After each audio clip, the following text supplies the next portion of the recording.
कुछ समय पहले एफबीआई ने एक लिस्ट जारी की। ये लिस्ट शार्प हैकरों की थी, जिसमें एक हैकर का नाम था हैप्पी हैकर।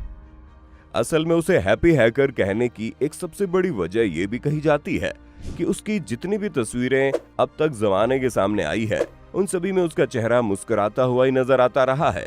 लेकिन उसने जो कारनामा किया, उसने लोगों की नींद उड़ा दी। असल में इस हैकर के किस्से का सिलसिला शुरू होता है साल 2009 में। अमेरिका के जॉर्जिया में कुछ बैंकों को अजीब सी शिकायतें मिल रही थी। किसी की शिकायत थी कि बैंक के खाते से उनके पैसे बिना उनके निकाले ही निकल रहे हैं। और ये शिकायत सिर्फ आम कस्टमर्स की नहीं, बल्कि बड़े बड़े अधिकारियों और बिजनेसमैन लोगों की भी थी। लेकिन बैंकों में दर्ज हो रही शिकायतों में से सबसे ज्यादा चौंकाने वाली ऐसी ही एक शिकायत थी दुनिया भर को सॉफ्टवेयर बनाकर देने वाले कंपनी माइक्रोसॉफ्ट की। इसके बाद से पुलिस अब ज्यादा चौकन्ना हो गई। उसे समझ में आ गया कि ये मामला बेहद गंभीर और संगीन है, और साथ ही अंदाजा जॉर्जिया की पुलिस ने लगा लिया कि ये अब उसके बस की बात भी नहीं है।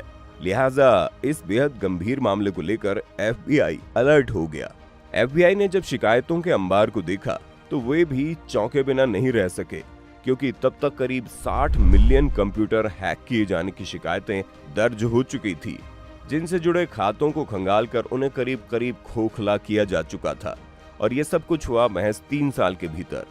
हैकिंग के इस मामले में जब एफबीआई जांच के मैदान में कूदी तो वो ये बात अच्छी तरह से समझ चुकी थी कि इतने सारे कंप्यूटर को जिसने भी खंगाला है, उसकी तमाम जानकारी, डेटा और खाता सभी पर एक तरह से उस शख्स का अख्तियार हो गया होगा जो न जाने कहां था। लेकिन उसकी वजह से पुलिस अंधेरे में जरूर भटकने को मजबूर हो गई थी।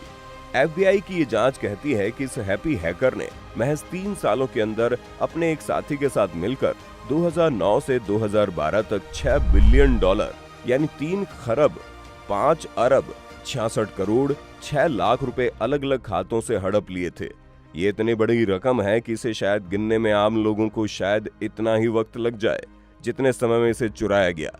शायद ये इस रकम का ही कमाल था कि इसने एफबीआई के साथ साथ इंटरनेशनल पुलिस को भी बुरी तरह से बेचैन कर दिया था।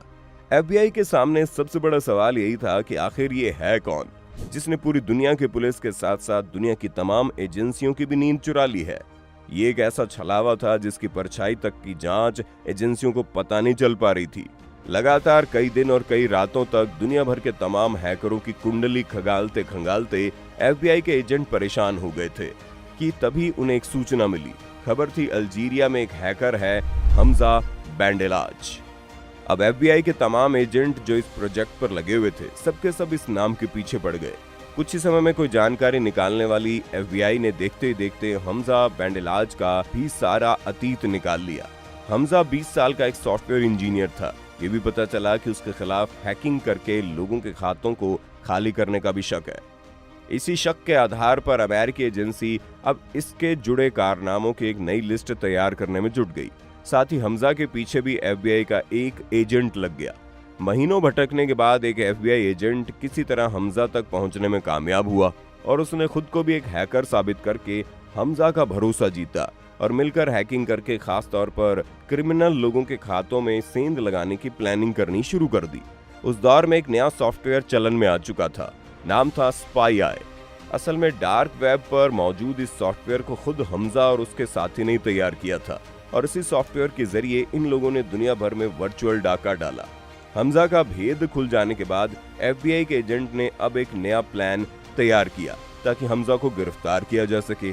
इसलिए वो हमजा से उसका तैयार किया गया सॉफ्टवेयर स्पाई आई खरीदने की बात करता है, और इसके लिए बाकायदा हमजा को तैयार भी कर लेता है। लेकिन सॉफ्टवेयर की डिलीवरी और सप्लाई होने से पहले ही हमजा एफबीआई के हाथों से फिसल जाता है। बेशक एफबीआई का ये ऑपरेशन आधा ही कामयाब होता है, लेकिन एफबीआई के हाथों लगी एक सबसे बड़ी कामयाबी ये थी कि जिस नाम का वो अभी तक पीछा कर रहे थे, अब उन्हें उसका चेहरा मिल चुका था। यानी हमजा की पहचान अब एफबीआई को पूरी तरह से मिल जाती है, ताकि उसके चेहरे को वो पूरी दुनिया में फैलाकर दुनिया भर की पुलिस को अलर्ट कर पाए। इसके बाद एफबीआई हमजा की सारी डिटेल्स निकालने लगती है। खुलासा होता है कि हमजा अल्जीरिया के एक छोटे से शहर टिजिओजू का रहने वाला है। 1988 में पैदा हुआ हमजा बचपन से पढ़ने लिखने में बड़ा तेज था और मैथ्स उसका सबसे पसंदीदा विषय था। लिहाजा वो पढ़ने के लिए यूनिवर्सिटी गया तो वहां उसने कंप्यूटर में पढ़ाई आगे बढ़ाई। उसने पढ़ाई लिखाई के दौरान ही कंप्यूटर को तो जैसे अपना सबसे पसंदीदा खिलौना बना लिया था और कंप्यूटर से जुड़ी ऐसी कोई चीज नहीं थी जिसे वो नहीं जानता था। और देखते ही देखते वो हैकर बन गया। पहले तो वो मौज मौज में कंप्यूटर हैक करके लोगों को हैरान कर देता था, लेकिन फिर अचानक वो एक शातिर हैकर बन गया और दूसरे के बैंक अकाउंट्स में घुसने के लिए कंप्यूटर के भीतर ही सुरंग बनानी शुरू कर दी। पासवर्ड तो ऐसे तोड़ता था मानो गिनती का खेल खेल रहा हो। जिस समय हमजा हैकिंग की दुनिया की तरफ तेजी से कदम बढ़ा रहा था, अल्जीरिया से हजारों किलोमीटर दूर रूस में एक और शख्स था जिसे हैकिंग करना बड़ा पसंद था, जिसका नाम था अलेक्जेंडर पेनिन।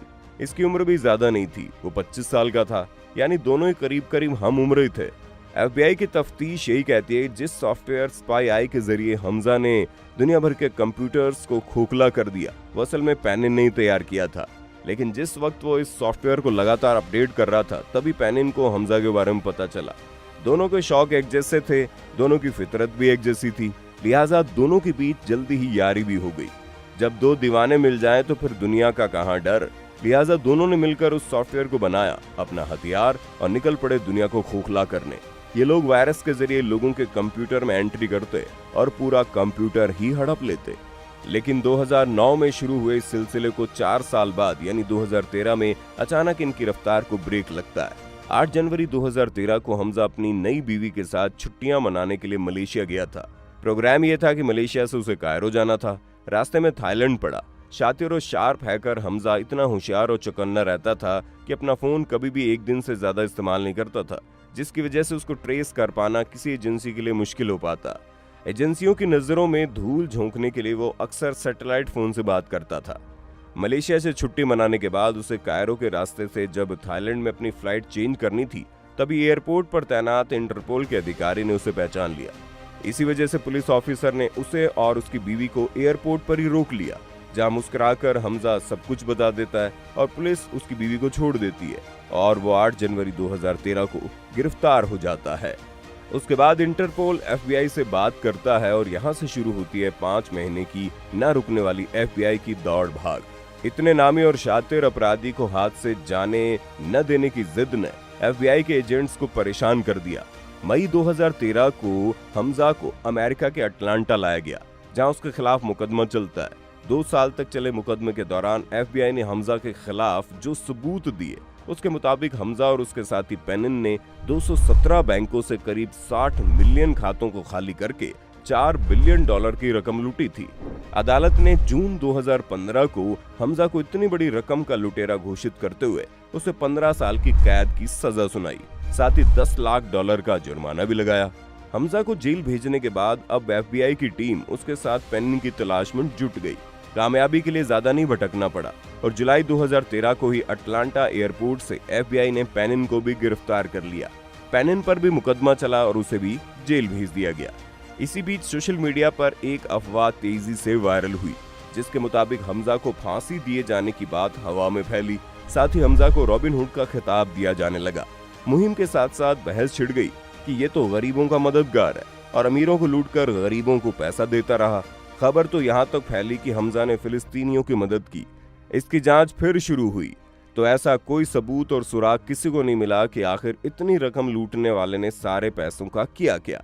इसी बीच ये जानकारी सामने आई कि थाईलैंड एयरपोर्ट पर खुद हमजा ने खुलासा किया था कि उसे 2 ही शौक है और अपने इन्हीं शौक को पूरा करने के लिए जरूरत के मुताबिक बैंकों से पैसा निकालता है और उन्हें खर्च करता है। उसका पहला शौक दुनिया के महंगे से महंगे हवाई जहाज के फर्स्ट क्लास में सफर करना और दूसरा सबसे महंगी जगहों पर रहना। एक आलीशान लाइफस्टाइल का अपना सपना पूरा कर रहा है। हालांकि उसने कहीं और किसी से भी ये नहीं कहा कि उसने लूटी रकम को कहीं किसी भी मुस्लिम संगठन या फिलिस्तीन के लोगों को दी हो। बहरहाल कुल मिलाकर एफबीआई की रिपोर्ट भी यही खुलासा करती थी कि हमजा कोई और नहीं, एक मामूली चोर था जिसने बड़े ही गैर मामूली तरीके से अमेरिका के 217 बैंकों की तिजोरी खाली करके अपने शौक पूरे किए थे। तो देखा आपने किस तरह से एक मामूली से हैकर ने बस अपने ख्वाहिशों को पूरा करने के लिए 217 बैंकों को चूना लगा दिया। आपको ये कहानी कैसी लगी हमें कमेंट में बताइएगा। वीडियो पसंद आई तो इसे लाइक और शेयर करना और चैनल को सब्सक्राइब करना ना भूलें।